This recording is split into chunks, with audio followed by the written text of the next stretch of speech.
Almost half of teenage girls who use TikTok say they are addicted to it. This is according to a new study conducted by Common Sense. In a survey of girls aged 11 to 15, 26% believe endless scrolling has a negative impact, while 27% think it is positive, leading to discovery of content related to their interest or identity-affirming content.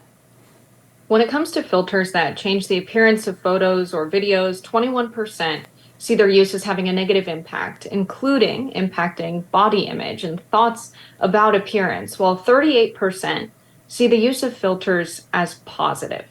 So I'm someone who uses TikTok a lot, and I think that there's this problem we have with social media these days where we're crediting a lot of problems that existed in society and in media before, but we're crediting social media for those problems because they're also prevalent there. I think the same standards for beauty when it comes to women and young girls that are ingrained in us through TV, through movies, socially, through our parents, they are exacerbated in an algorithm-based social media website where we're already predisposed to look at those things, to look at the outfits, to look at the makeup, to look at people who fit the beauty standard. And so just because the algorithm's rewarding what we look at doesn't mean it's coming directly from people and that social media and algorithm-based content is the problem.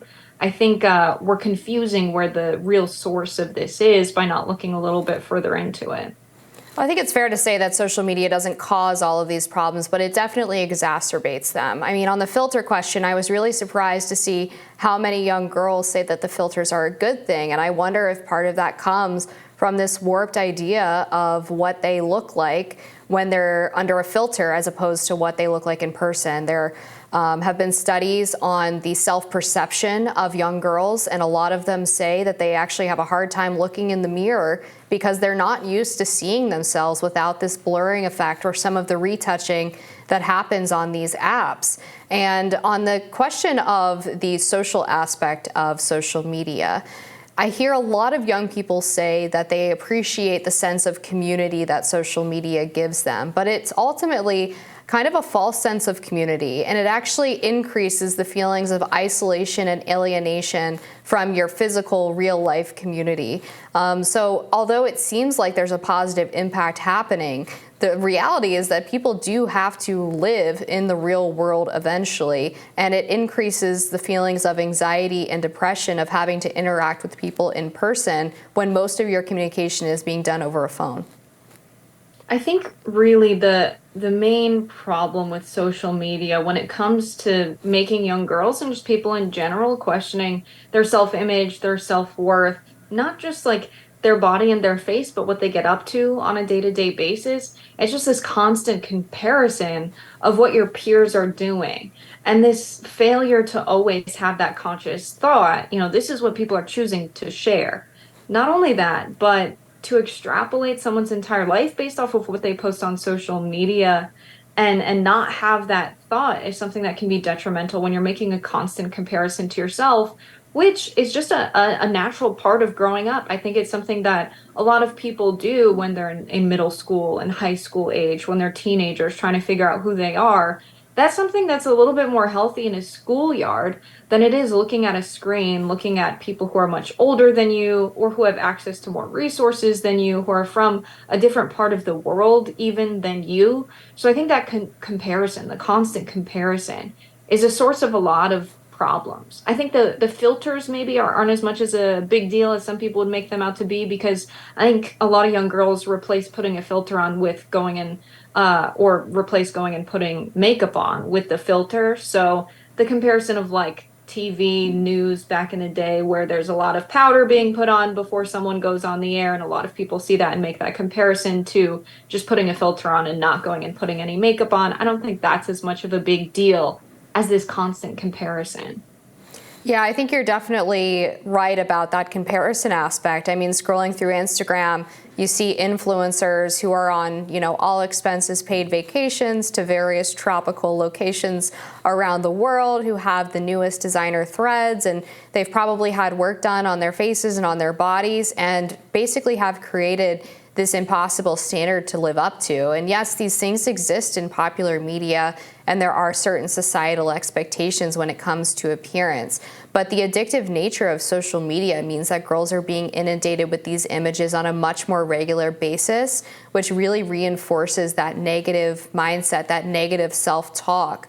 So it's hard to see how the possible benefits of constant social media access outweighs the negative impacts. And I don't blame the young people who are on social media constantly for this problem. This is something that absolutely needs to be monitored by parents.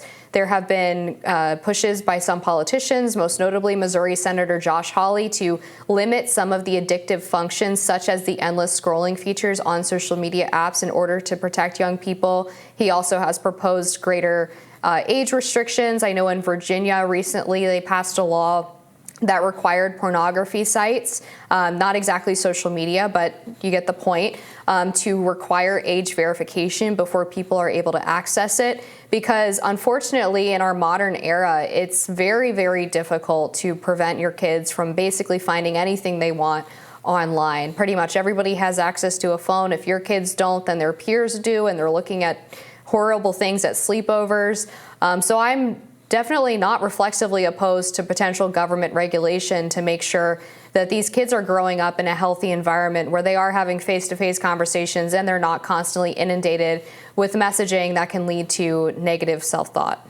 Amber, I'm actually really surprised that you support Josh Hawley and these measures to regulate a lot of social media. Because I think about, some of the freedom of speech stuff and how this might be a freedom of speech matter. When I think about the endless scrolling being limited, I think about the loss of net neutrality. I'm just surprised how you square the free speech limitations on the internet and lack of access to information, and wanting, like, especially in schools, parents to make decisions about what their children are up to, that you support the state or the government regulating what's on the internet or how much our kids can use it. Well, I think there's a fundamental difference between what content is regulated on social media websites or on apps versus what children can access. And this is exactly the argument that exists in regards to education, which is that, yeah, absolutely, we want different content viewpoints being shared in school, but that doesn't mean we want kids to have access to potentially pornographic material that teaches them about the best ways to have anal sex, right? There's definitely a fundamental difference, I think, between the arguments regarding free speech and making sure that our kids are accessing things that are safe and healthy for their development. It definitely makes sense that the next step is to regulate what kids can access on the internet for a lot of the folks that have decided to regulate, the book bans, the language that can be used in texts that are shared with the classroom or as a part of assigned reading. Because, like, you can ban the books from the library, you can remove it from the reading assignments and the curriculum, but kids can always find this stuff on TikTok. They can always go on the internet and search about it. They'll be exposed to it one way or another. So I think it makes sense that the next step for a lot of people who want to limitate what children can see in that way, want to limitate what children can access on the internet. But I think it's going to be really difficult to do. And a policy is only as good as it can be implemented. It's kind of meaningless if there are ways to, circumvent this policy ever being applied for children using the internet. If they can find a way around it, which a lot of them can. The internet's gotten more sophisticated. There are more sophisticated parental controls. I don't think we'll be able to police all of the information that's out there, which leads me to believe that the right approach is to kind of change the way we parent our children, because I think a lot of the information will be impossible to filter for them. A lot of the things that I think were unacceptable when my children were or when my parents were children, they were not acceptable then, but they were acceptable when they were raising me. Likewise, when their parents were children, there were a lot of things that were unacceptable that you never talk to a child about, ideas you wouldn't expose them to, that then were suddenly socially acceptable. So I think we've seen things change in the direction of more information being available for kids. And I think changing the way we parent might be more necessary than having the limitation on the end of the screen. I agree 100% that this has to start with parents. Parents have to be aware of what their kids are accessing. They have to know that if their kid has a phone or a computer that has access to the internet, they're basically able to see pretty much anything. But I don't think that just because potential government regulation might have workarounds doesn't mean we shouldn't try. I mean, in Virginia, for example, where they did pass a law that required pornographic sites to do age verification measures, what was interesting was the response from pornography websites was not to try to implement these measures, but they actually shut down completely. And I think it is a point in Governor Glenn Youngkin's favor that if you are not willing to protect children from seeing your sexually explicit content, then you shouldn't operate here in the first place. We're going to take a break and be back with more Rising after this.